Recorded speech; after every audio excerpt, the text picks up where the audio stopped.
तर 2025-26च्या आर्थिक वर्षातील बजेटमधील निधी वितरणाला आता कात्री लागण्याची शक्यता आहे। दरम्यान दरवर्षी दिलेल्या बजेटमधील खर्च पूर्ण होताना दिसत नाही।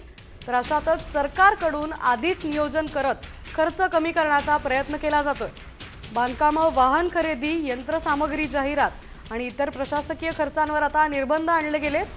दरम्यान असं असलं तरी जाहिरात, बांधकाम, वाहन खरेदी, यंत्रसामग्री, अर्थसहाय्य आदी बाबींसाठी निधी वितरणाचे प्रस्ताव ठोस कारणांसह 12 फेब्रुवारीपर्यंत वित्त विभागाकडे सादर करण्याचे निर्देश दिले गेले।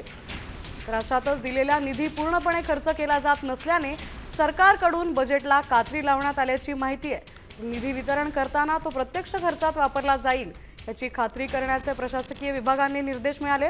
वेतन, निवृत्ती वेतन, व्याज, कर्ज परतफेड, अंतरलेखा हस्तांतरण यासारख्या अत्यावश्यक खर्चांसाठी 95 ते 100% निधी वितरण ठेवण्यात आलंय।